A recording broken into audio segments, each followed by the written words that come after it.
Morning class. आज हम पढ़ेंगे लेसन 9, एक अद्भुत इंजन हमारा शरीर। हमारे शरीर की तुलना एक इंजन से की गई है और सही भी है। जिस तरह से किसी भी मशीनरी के लिए एक इंजन जरूरी है, क्योंकि इंजन की सहायता से ही पूरी मशीनरी चलती है, ऐसे ही हमारे शरीर में भी एक इंजन है जिसके पूरा शरीर उसके ऊपर निर्भर है। कैसे?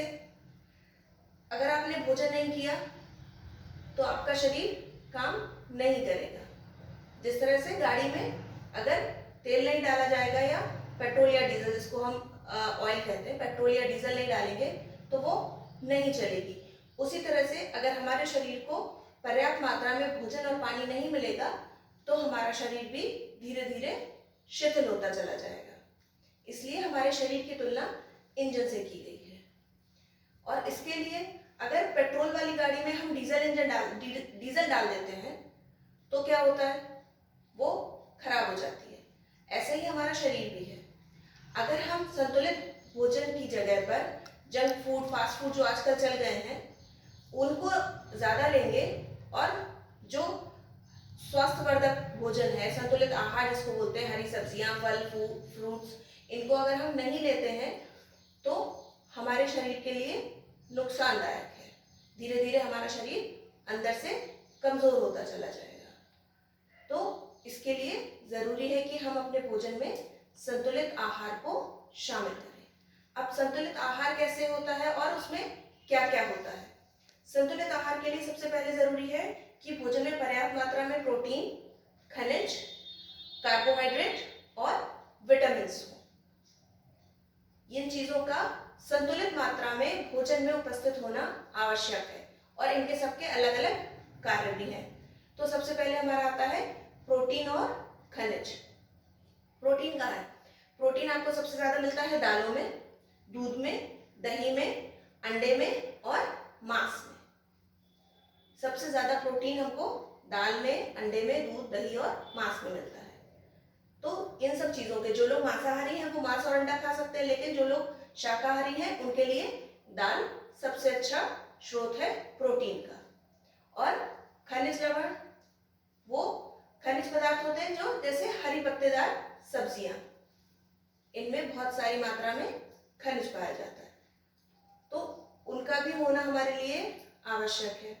अगली चीज आती है कार्बोहाइड्रेट। कार्बोहाइड्रेट्स क्या है? कार्बोहाइड्रेट जिसको हम वसा कहते हैं या फैट कहते हैं, जैसे वो किसमें होता है? घी, तेल में, दूध में। ये सारी चीजें हमारे शरीर में वो पहुंचना भी आवश्यक है, क्योंकि ये हमारे शरीर को ऊर्जा प्रदान करता है। कार्बोहाइड्रेट्स, जैसे आजकल आप समझते हो कि फैटी चीजें नहीं खानी चाहिए, लेकिन संतुलित मात्रा में हमारे शरीर को उसकी भी आवश्यकता है, क्योंकि वो कार्बोहाइड्रेट जो है वो हमारे शरीर को ऊर्जा देता है। बहुत ज्यादा नहीं खाना चाहिए, लेकिन खाना चाहिए जिससे हमारे शरीर में ऊर्जा मिलती है। सारी चीजें जैसे घी है, तेल है, चीनी है, ये सारी चीजें फैट बढ़ाती हैं लेकिन शरीर को ऊर्जा भी देती हैं। अगला आता है आपका विटामिन। विटामिन कौन कौन से हैं? ए, बी, सी, डी और ई। इतने सारे विटामिन हैं और सबके अलग अलग कार्य भी हैं। तो सबसे पहले विटामिन ए। विटामिन ए का क्या काम है? विटामिन ए हमारी आंख, नाक और कानों के लिए होता है, उसकी सुरक्षा करता है। विटामिन बी पाचन तंत्र के लिए, और विटामिन सी होता है दांतों के लिए और हड्डियों के लिए। और विटामिन डी जो है वो हमारे शरीर को संक्रमित रोगों से बचाता है। और विटामिन ई ये हमारे विशेष अंगों की सुरक्षा करता है। तो ये सारे विटामिन हैं, ए, बी, सी, डी और ई, और इनका अलग अलग कार्य है। अब किस चीज में कौन सा विटामिन होता है? विटामिन ए आपको मिलेगा हरी सब्जियों में, विटामिन सी आपको मिलता है खट्टी चीजों में, ठीक है, जैसे नींबू होता है। ये सारे विटामिन हैं जो हमारे शरीर के लिए आवश्यक है, ए, बी, सी, डी और ई, और इनको हम संतुलित मात्रा में अपने भोजन में शामिल करते हैं या करना चाहिए, तभी हमारा हमारा जो शरीर रूपी इंजन है वो अच्छे से काम करेगा और स्वस्थ रहेगा। इन संतुलित आहार के अलावा भी कुछ ऐसा है जिससे हम अपने शरीर को स्वस्थ रख सकते हैं।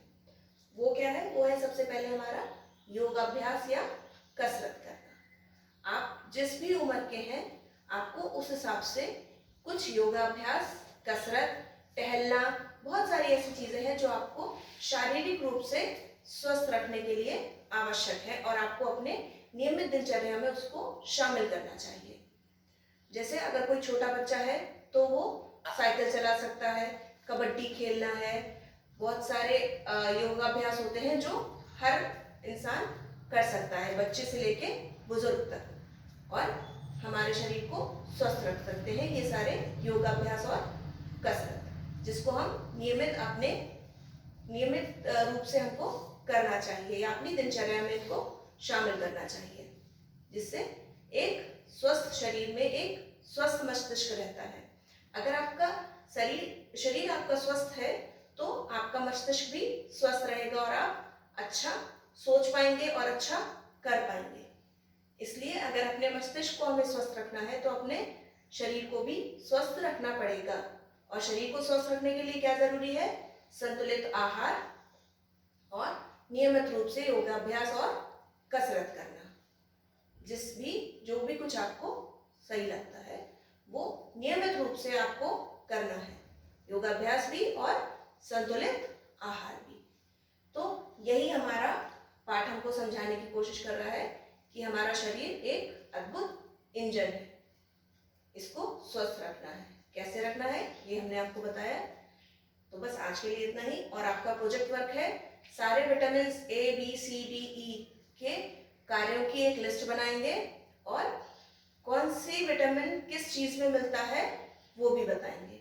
ये आपका एक प्रोजेक्ट वर्क है। ठीक है, थैंक यू।